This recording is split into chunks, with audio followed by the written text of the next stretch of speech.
તો વિદ્યાર્થી મિત્રો આજે આપણે વિભાગ વિજ્ઞાનની અંદર પ્રકરણ 1 માં નવનીત અસાઇનમેન્ટ ની સિરીઝ ચાલુ કરી છે અને રેગ્યુલર તમને વિડિયો મળતા રહેશે. બરાબર. તો હવે આપણને અહીંયા પ્રકરણ 1 માં વિભાગ B ની અંદર પહેલો ક્વેશ્ચન આપવામાં આવેલો છે કે એલપીજી અને સીએનજી ના પૂર્ણ નામ લખો. એટલે આના ફૂલ ફોર્મ લખવાના છે આપણે. તો એલ પરથી છે લિક્વિફાઈડ એટલે કે પ્રવાહી અવસ્થામાં અને પેટ્રોલિયમ ગેસ ભરવામાં આવે છે જે સિલિન્ડરની અંદર. તો એનું ફૂલ ફોર્મ આપણને પૂછ્યું છે. તો લિક્વિફાઈડ પેટ્રોલિયમ ગેસ.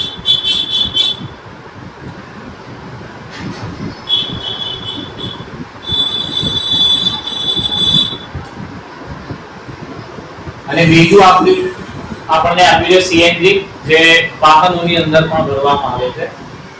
આને કમ્પ્રેસ્ડ નેચરલ ગેસ કહેવામાં આવે છે.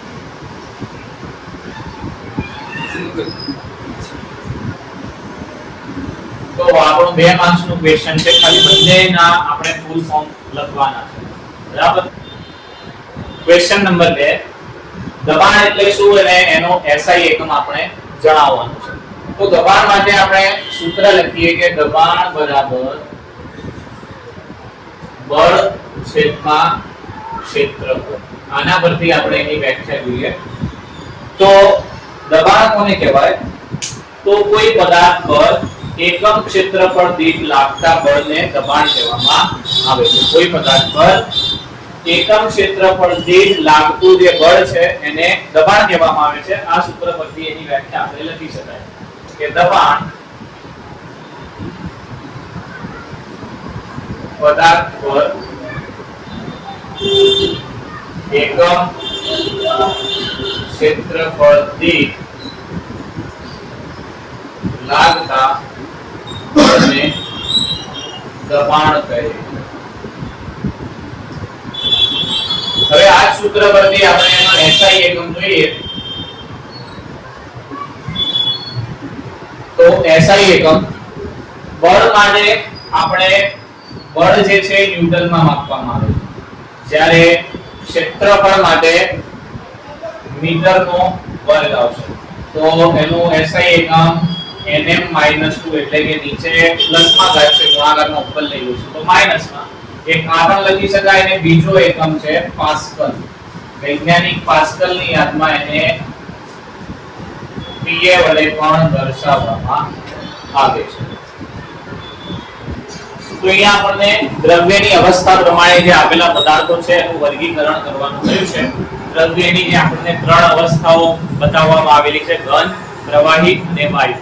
તો આ જે પદાર્થો છે ઘન, પ્રવાહી અને વાયુમાં વર્ગીકરણ કરવાનું છે. ઘન, પ્રવાહી અને વાયુ. તો પહેલા આપણને સ્ટીલ આપેલું છે.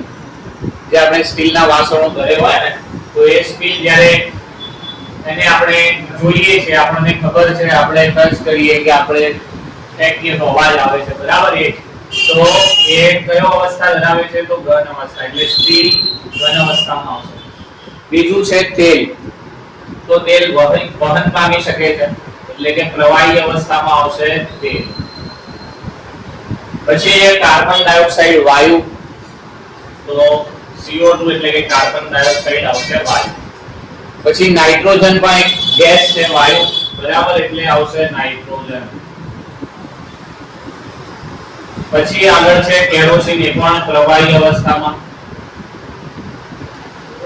અને આયોડિન જે ઘન અવસ્થા ધરાવે છે. તો આ પદાર્થોનું વર્ગીકરણ ઘન, પ્રવાહી અને વાયુમાં આ રીતે કરી શકાય. તો અહીંયા આપણે ક્વેશ્ચન નંબર 4 આપેલો છે દ્રવ્યના કણોની લાક્ષણિકતા જણાવો.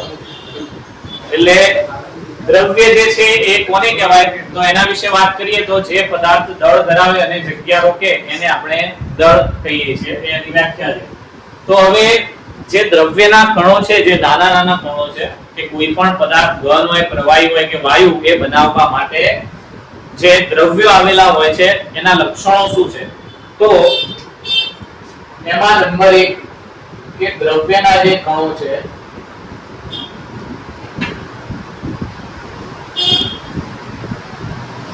અતિ સૂક્ષ્મ હોય છે. એટલે નાના નાના જે કણો છે એ ભેગા મળે, જોડાય, જો વધારે મજબૂતાઈથી જોડાય અને વચ્ચે આંતરઆણવીય આકર્ષણ બળ ખૂબ જ ઓછું હોય તો એકદમ નજદીક જોડાઈ અને ઘન અવસ્થા બનાવે. જો વચ્ચે થોડોક એનાથી વધારે અવકાશ વચ્ચે આવે તો એ પ્રવાહી અવસ્થા બનાવે, અને જો વધારે દ્રવ્યના કણો વચ્ચે અવકાશ આવે તો એ વાયુ અવસ્થાનું નિર્માણ કરે છે.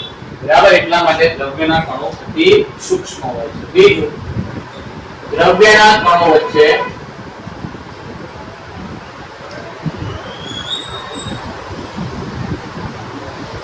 ખાલી સ્થાન એટલે કે અવકાશ રહેલો હોય છે, જગ્યા રહેલી હોય છે.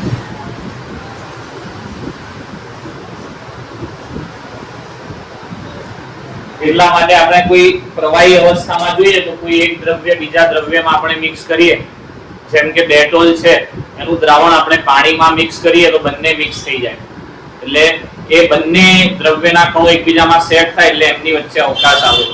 એ જ રીતે જો ઈંટ છે પાણીમાં નાખીએ તો આપણને દ્રાવણ બ્લુ કલરનું દેખાય, એટલે કે ઈંટના જે કણો વચ્ચે પાણીના કણો અને પાણીના કણો વચ્ચે ઈંટના કણો સેટ થઈ જાય, એટલા માટે દ્રવ્યના કણો વચ્ચે અવકાશ આવેલો હોય. નંબર 3, દ્રવ્યના કણો સતત ગતિશીલ હોય છે.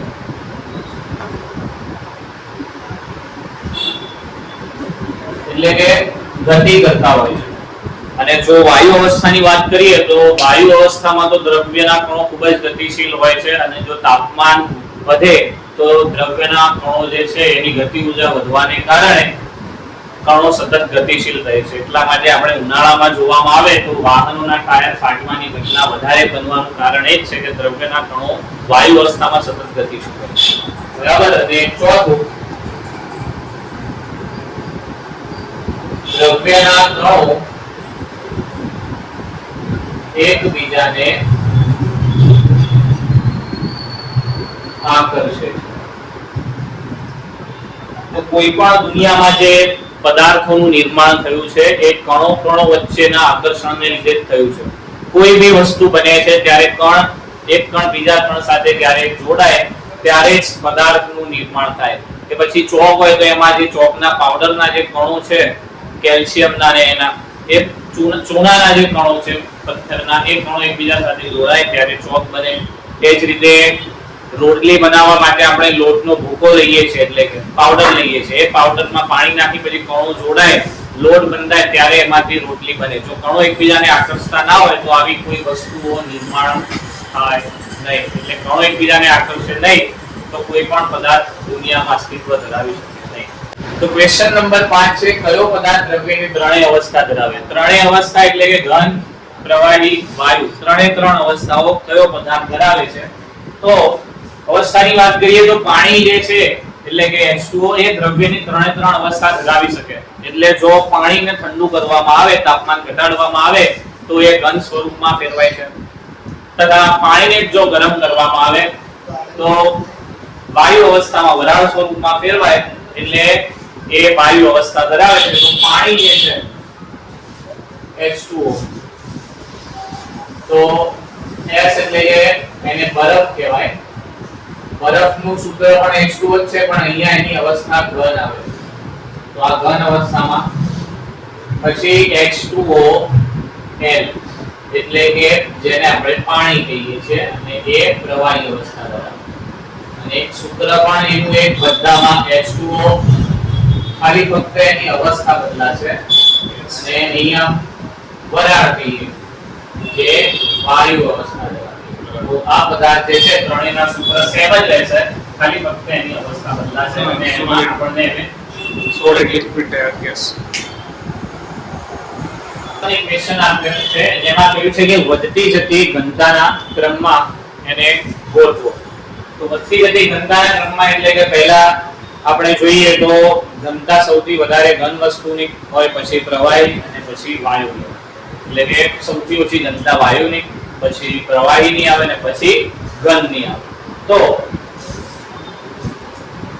અહીંયા સૌથી પહેલા આપેલી છે હવા.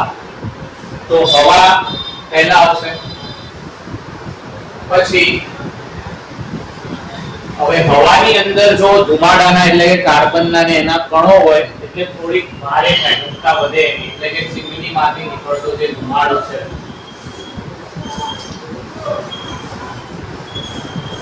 એ આવશે. તો વાયુ અવસ્થા નહીં, હવે પ્રવાહી અવસ્થામાં શું આપેલું છે તો પાણી અને મધ છે.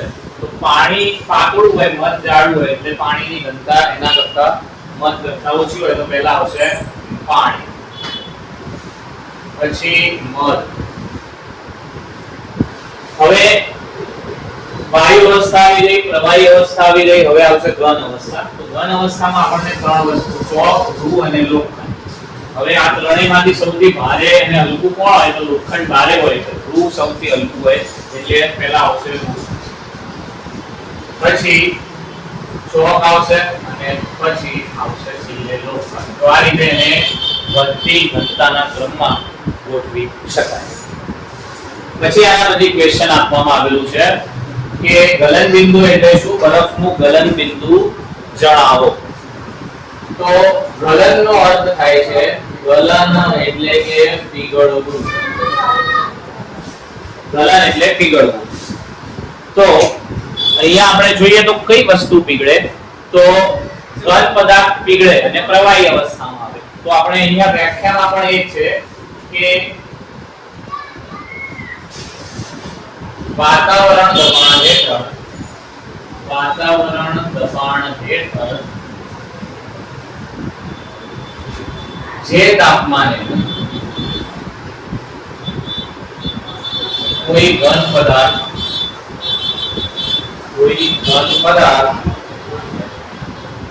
પ્રવાહી અવસ્થામાં ફેરવાય તે તાપમાનને ગલન બિંદુ કહીએ છીએ. તો ગલન બિંદુ કોઈ પદાર્થનું આપણે માપવું છે તો એની અંદર આપણે એને ગરમ કરતા પહેલા એની અંદર જે થર્મોમીટર આવે છે એ થર્મોમીટર મૂકવું પડે. લેબનું અલગ થર્મોમીટર આવે તો એ થર્મોમીટર એના અંદર મૂકી પછી એને ગરમ કરવામાં આવે. તો જ્યારે એ પદાર્થ પીગળવાનું શરૂ કરી દે એટલે પીગળે ત્યારે આપણને જે તાપમાન મળશે એ તાપમાનને આપણે કહીશું ગલન બિંદુ. તો હવે બરફ કેટલા તાપમાને પીગળવાનું શરૂ કરી દે? તો બરફનું જે ગલન બિંદુ છે એ 0 સેલ્સિયસ છે અને કેલ્વિનમાં જોઈએ તો 273 કેલ્વિન. તો બરફનું ગલન બિંદુ 0 સેલ્સિયસ. હવે આગળ છે કે તાપમાનને અંશ સેલ્સિયસમાં ફેરવો. કેલ્વિનમાં આપણને તાપમાન આપેલું છે એને ફેરવવું છે સેલ્સિયસમાં. તો જ્યારે કેલ્વિનમાંથી તાપમાન સેલ્સિયસમાં ફેરવવું હોય ત્યારે આપેલી વેલ્યુમાંથી 273 જે છે એ માઈનસ કરવાના અને જ્યારે આનાથી ઊંધું પૂછ્યું હોય કે સેલ્સિયસમાંથી કેલ્વિનમાં ફેરવો તો એની અંદર 273 પ્લસ કરો. તો હવે આપણને કેલ્વિનમાંથી સેલ્સિયસમાં ફેરવવાનું કીધું છે તો આપણને જે વેલ્યુ આપેલી છે એમાંથી આપણે કરીશું કેટલા? 273 માઈનસ. તો 300 માઈનસ 273 બાદબાકી કરીએ. અહીંયા 2 9 ને 10 10 માંથી 3 જાય તો 7 9 માંથી 7 જાય તો 2 2 માંથી 2 જાય તો 0. તો આપણો જવાબ જે છે એ 27 સેન્ટીગ્રેડ સેલ્સિયસમાં મળે. હવે બીજું 573 કેલ્વિન આપેલું છે એમાંથી પણ 273 માઈનસ કરવાના તો 0 0 5 માંથી 2 જાય તો 3. તો આપણો જવાબ મળે છે 300 સેલ્સિયસ.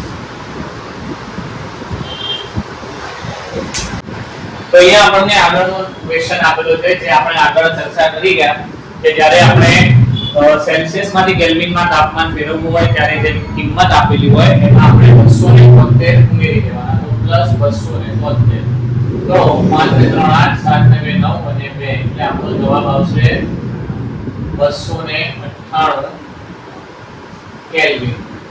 કેલ્વિનમાં આ રીતે ફેરવવાનું. એ જ રીતે બીજો દાખલો છે સેલ્સિયસમાંથી કેલ્વિનમાં ફેરવવા માટે 273 એમાં પ્લસ કરવાના તો 3 7 3 એટલે કે 372 કેલ્વિન આપણને મળે છે. પછી એના આગળનો જે ક્વેશ્ચન છે કે બાષ્પીભવન થવાથી શા માટે ઠંડક ફેલાય છે? બાષ્પીભવન થવાથી ઠંડક કેમ ફેલાય? તો હવે બાષ્પીભવન ક્યારે થાય? તો જ્યારે તાપમાન કોઈ જગ્યાએ વધારે હોય અને તાપમાન વધતાની સાથે જે બાષ્પીભવન દર છે એ વધે છે અને બાષ્પીભવન થાય ત્યારે જે પાણીના અણુઓ છે તે જગ્યામાંથી ગરમીને ઉષ્માને લઈ અને ઉડી જાય એટલે કે વરાળ સ્વરૂપમાં રૂપાંતર પામે. એટલે ત્યાંથી જે છે એ ગરમી જે છે વરાળ બનાવવા માટે વપરાઈ ગઈ એટલે ત્યાં હવે ગરમી રહી નથી એટલે એ રીતે ઠંડક ફેલાય. તો એ છે કે બાષ્પીભવન થવાથી પાણી વરાળમાં રૂપાંતર પામે.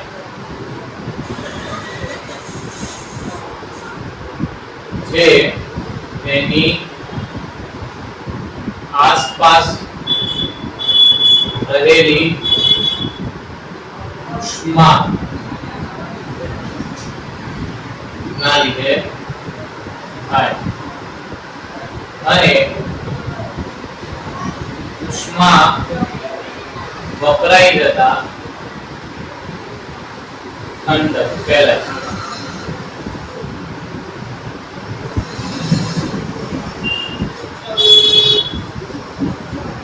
એટલે આ રીતે બાષ્પીભવનથી ઠંડક આપણને મળે છે.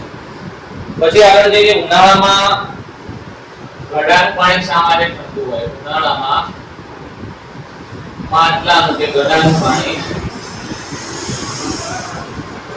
ઠંડુ કેમ હોય? તો હવે ઉનાળામાં આપણે જાણીએ છીએ અને બાષ્પીભવન પર અસર કરતા પરિબળોની વાત કરીએ તો સપાટીનું ક્ષેત્રફળ છે, તાપમાન છે, ભેજ છે અને પવન આ જે છે એ બાષ્પીભવન પર અસર કરતા હોય છે. જેમ બાષ્પીભવન વધારે થાય તેમ ઠંડક વધારે થાય. તો હવે ઉનાળાની વાત કરીએ તો ઉનાળામાં ગરમીનું પ્રમાણ વધારે હોય, તાપમાન વધારે હોય તેથી પાણી જે છે વધારે બાષ્પમાં રૂપાંતર થાય છે અને એના કારણે વધારે બાષ્પીભવન થાય તો ઠંડક ફેલાય. તો કારણ કે ઉનાળામાં તાપમાન વધુ હોવાથી માટલામાં જે માટીના કણો છે પાણી વધુ ગુમાવે એટલે કે પાણી ગુમાવે એટલે કે બાષ્પમાં રૂપાંતર થાય અને બાષ્પીભવન વધુ થવાથી ઠંડક ફેલાય. તેથી ઉનાળામાં માટલાનું પાણી જે છે એ આપણને ઠંડુ મળે છે. પછી આગળ ક્વેશ્ચન છે કે કપમાં રહેલી કપમાં કાઢવામાં આવેલ ચા કે દૂધ કરતા રકાબીમાં કાઢવામાં આવેલ દૂધ કે ચા એટલે કે ગરમ. તો કપમાં કાઢવામાં આવેલ ગરમ ચા કે દૂધ, રકાબીમાં કાઢવામાં આવેલ ગરમ દૂધ કે ચા સરળતાથી પી શકાય. એટલે કે રકાબીમાં કાઢવામાં આવેલી ચા આપણે સરળતાથી પી શકીએ જ્યારે કપમાં કાઢવામાં આવેલી ચા આપણે તરત ઝડપથી પી શકતા નથી. તો શું કારણ? તો કપનું ક્ષેત્રફળ ઓછું હોવાથી બાષ્પીભવન ઘટે. કપનું એરિયા જે ક્ષેત્રફળ નાનું હોય એટલે બાષ્પીભવન ઝડપી થાય નહીં એટલે બાષ્પીભવન ઘટે અને બાષ્પીભવન ઘટે એટલે ઠંડક જલ્દી પ્રસરે નહીં. તો કપનું ક્ષેત્રફળ ઓછું હોવાથી બાષ્પીભવન ઘટે, જેથી તે વધુ સમય સુધી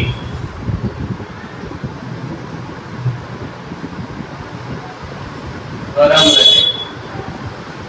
જ્યારે રકાબીનું ક્ષેત્રફળ વધુ હોવાથી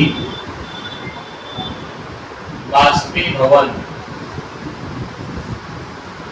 વધે અને તે ઝડપથી ઠંડુ થાય.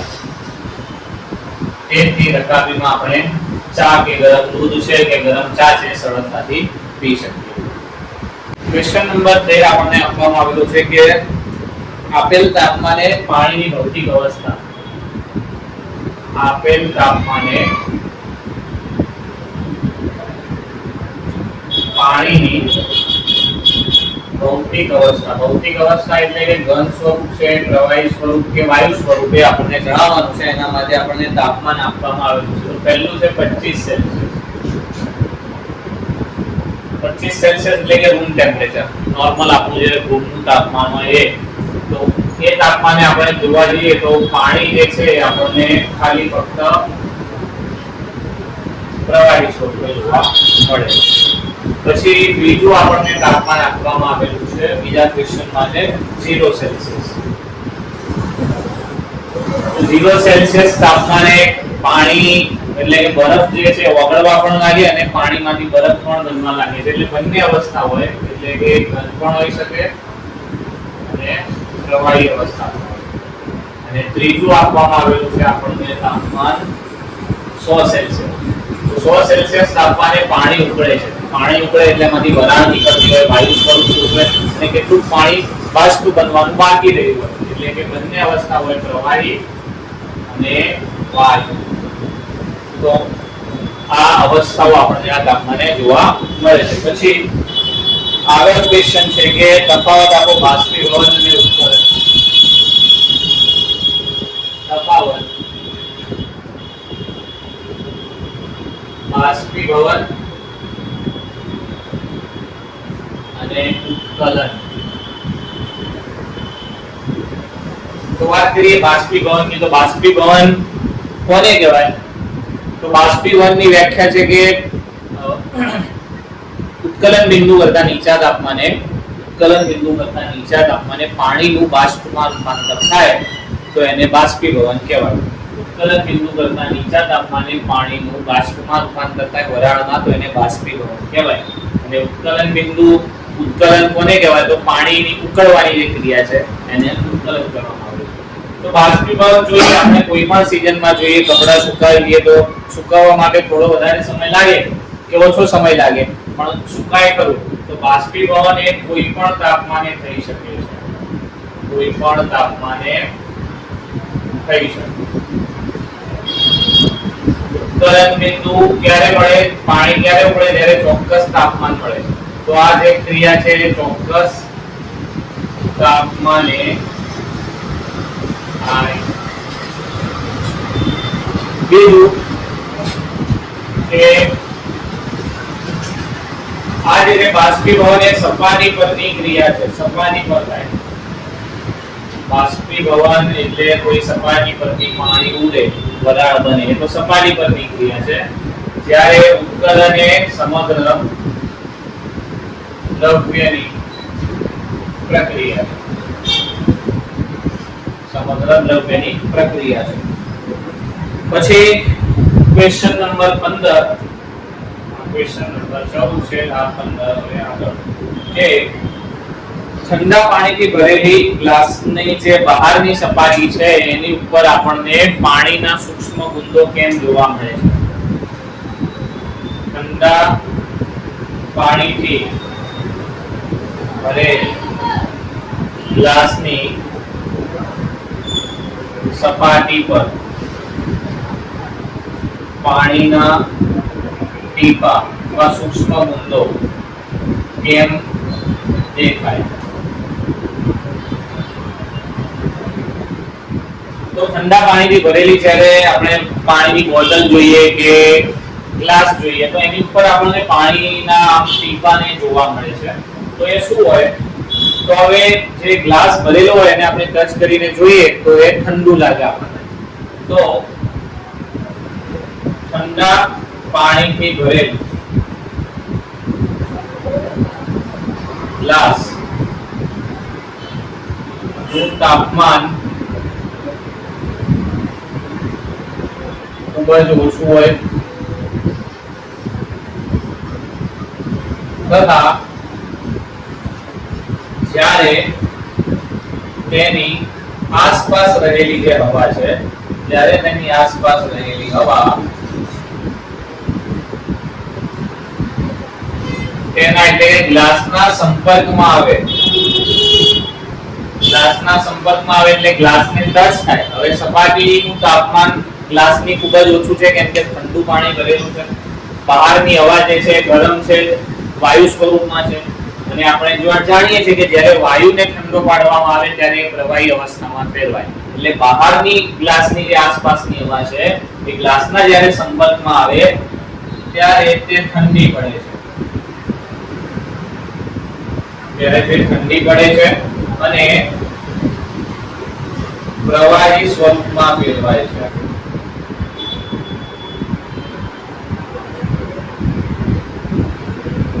જેથી આપણને એની સપાટી પર પાણીના સૂક્ષ્મ બુંદો છે એ જોવા મળે છે.